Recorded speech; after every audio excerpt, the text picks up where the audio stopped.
Americans for Fair Taxation presents the Weekly Chairman's Report, written by Steve Hayes, president of Americans for Fair Taxation, and recorded by Bob Paxton, a volunteer with the Florida FAIRtax Educational Association. And now, this week's Chairman's Report.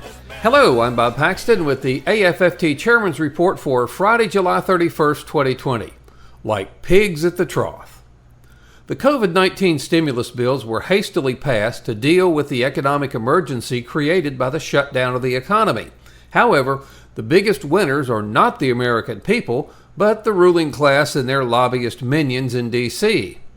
In an article posted at Time.com, Elena Abramson looked at the enormous amounts of money being made by lobbyists while the $2.3 trillion stimulus bill was being debated.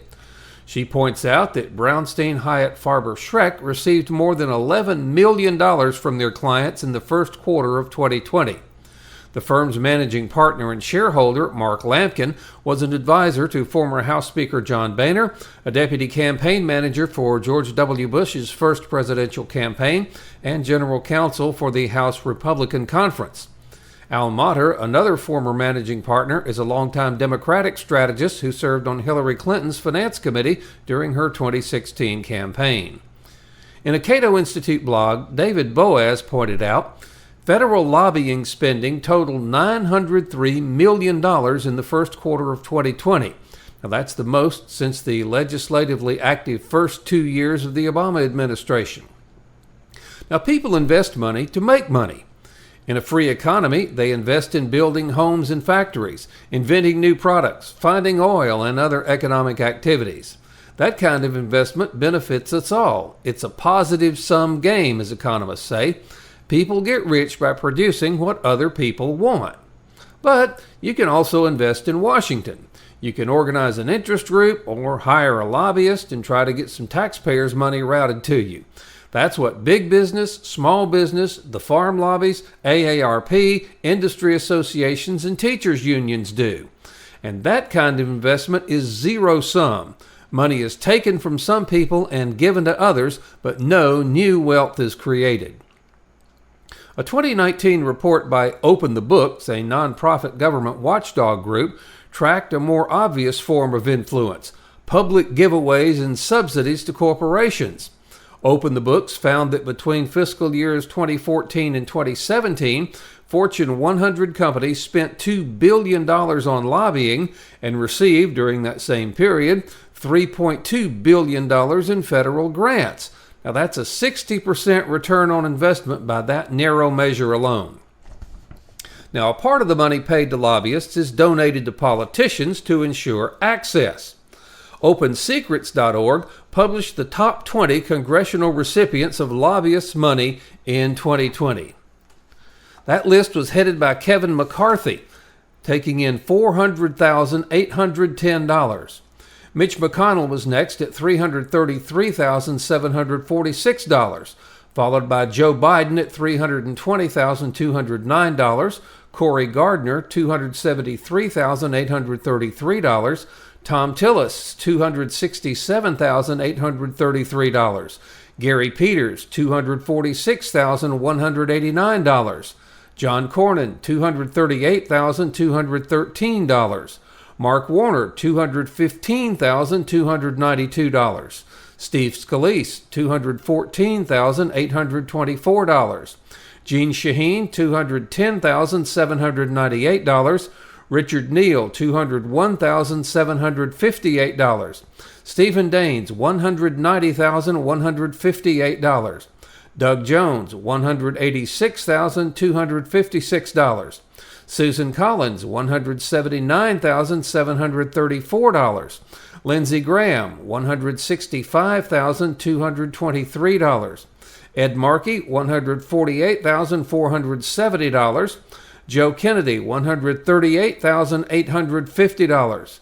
Steve Bullock, $135,470. David Perdue, $130,395.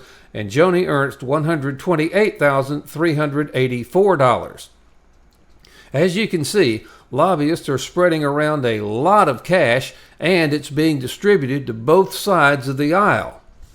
Now, another large part of the money that lobbyists receive goes to hire former administration officials and former members of Congress and congressional staff who worked for influential members.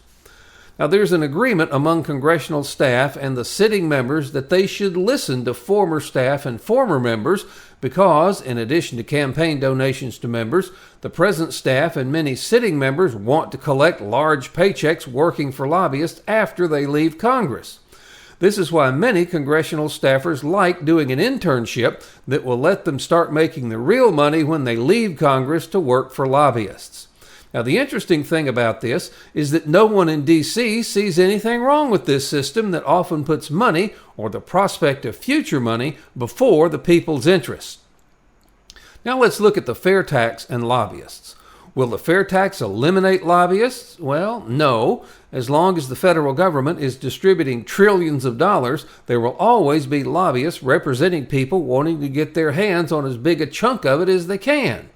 However, one of the most lucrative activities for the lobbyists and their employees will be eliminated when the FAIRtax becomes law. When the corporate income tax is gone, there can no longer be a long line of corporate interests looking to buy themselves favorable tax treatment. With no exemptions and no deductions in the FAIRtax, corporations will no longer have to spend millions of dollars trying to buy special exemptions and deductions for themselves.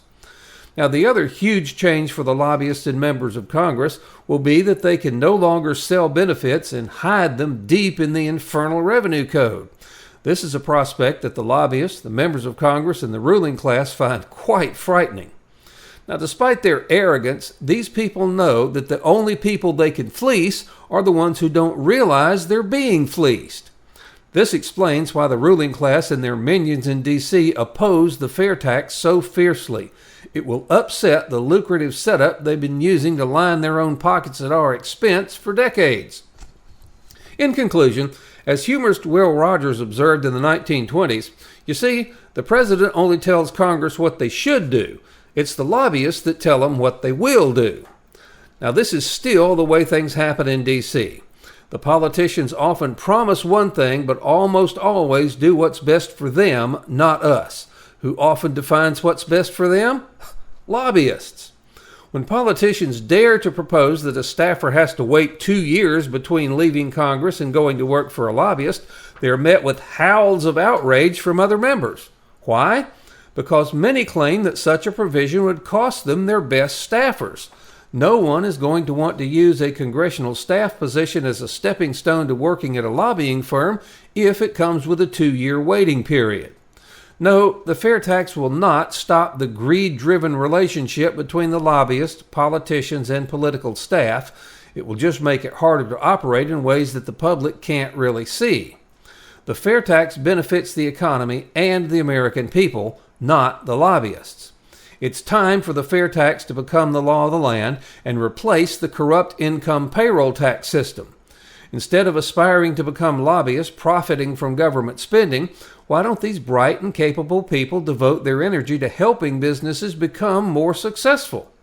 So if you're ready to take a very significant step towards taking control of your government back from a small group of corrupt people and making it possible for all to prosper, go to fairtax.org, watch the whiteboards under How It Works, and if you agree, please join us. Then, contact your members of Congress and the President and demand that Congress pass the FAIRtax, the only truly fair tax. This has been the Weekly Chairman's Report, written by Steve Hayes, President of Americans for Fair Taxation. Check back every week for news and information about the fair tax and learn why the fair tax should replace our antiquated federal income tax system. If you'd like to receive a copy of the Chairman's Report in your inbox every week, sign up at fairtax.org.